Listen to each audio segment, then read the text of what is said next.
Implicit Bias on location, the Evangeline Area Council Scouting fundraiser, a fantastic evening. It is the Cigar Speakeasy, and we have the Scout Executive. You would probably know the title as the Executive Director for the Evangeline Area Council, Michael Jenkins. Michael, pleasure to have you.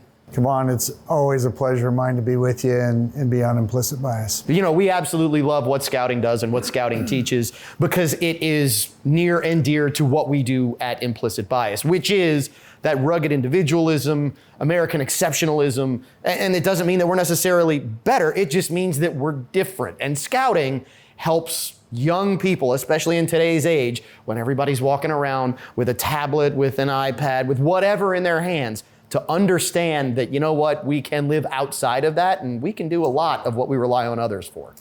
Yeah, I think of Implicit Bias as unvarnished honesty, if you will. And, you know, the first point of the Scout Law is trustworthy. And we're just trying to raise another generation of young people to have integrity, to be honest, to treat each other with genuineness, to be respectful. And all of those things are true of Implicit Bias, with the opportunity for us to say what's on our minds. Have a little fun with it. And have a little fun with that. So I really enjoy that. I've enjoyed being on your program several times. Y'all have been just tremendous to us, tremendous supporters of Scouting. Look, you know, it's hard to follow Louis Perret, obviously, but you know, the reality of Scouting, and you'll start to see more and more this term Scouting America, that's the trade name that we're using now. It's the same organization, it is what it's always been. The reality is duty to God, duty to country, and duty to other people, right? And when you talk about duty, you're talking about young people learning that there's something beyond themselves. In talking about duty to God, they got to learn that there's a power in the universe that's way beyond who they are and what they are. And duty to country, we're talking about an election, we're talking about our opportunity to vote, our rights, all the things that come into that. And there's a duty to that. You don't just get to go and do whatever without there being duty bound to that, based on what we know, what we feel, what we think is right. Duty comes into that, right? And then we learn that there are a whole bunch of people around us. I have a duty to you. I have a duty to the other people in my community. I have a duty to my family. I have a duty to those people that I work with.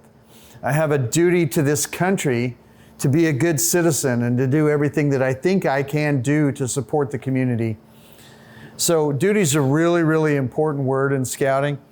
And if children can learn that there is that part of their life, you would see less crime, you would see less disrespect, less anger, less violence, less all of that stuff. Well, and let's be honest about that. There's a group of people out there that don't want children growing up understanding that they don't need to be dependent upon them, that they don't necessarily need to be good people. There's people who want young people growing up living in just kind of where we're headed.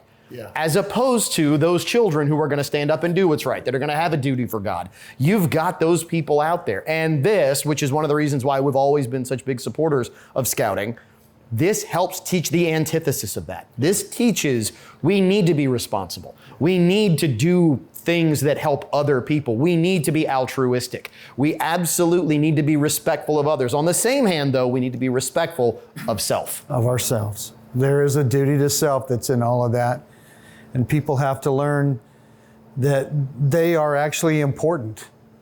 People will tell them that they're not important, but they are actually important, how they feel about themselves and where all of that goes. And we're trying to help every young person understand that they are a person of extreme importance and value, and help them feel that in themselves as well. So talk to me about the health of Scouting America, because it's one of those things that it was a really big deal a long time ago. Sure. And you have to wonder, has it faded, or is we starting to see that resurgence that we'd really like to see? Well, it's really funny because this comes on the heels of we just had a Scoutorama for the first time in 29 years. which is a show that we put out there to just show the public, the community, hey, we're still here and we're still doing what we do, right? Kids are still learning all the skills and values that are part of scouting, and they're still able to show that to other people and be really great about it. Scouting grows. It's healthy. It's certainly been through hard times, as much of America has been, Absolutely. right? We've survived all of it. We will continue to survive all of it, and we thrive in the environment that we're in. And we continue to bring more families and kids into the organization and give them good things for their lives. Last question that I have for you. What are you smoking in that smoking jacket? We laugh about this a lot. Kavine and I laugh about this a lot because I'm not a bourbon or a whiskey drinker, and I don't do cigars. But once upon a time, one of my friends said, "That's a nice smoking jacket you got," and I don't even smoke. So it makes its appearance twice a year at our smoking and whiskey events.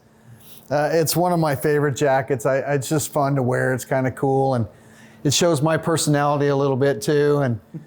And it's great being with you. Come on, I appreciate you very much. So, Michael Jenkins, Scouting Director of Evangeline Area Council for Scouting America. Implicit Bias, trust me, don't want to miss it. Catch us on all of our socials, which is obviously where you're watching this now. But if you're watching on X, we're also on Facebook. If you're watching on Facebook, we're also on YouTube. And it goes around and around because it's your implicit bias.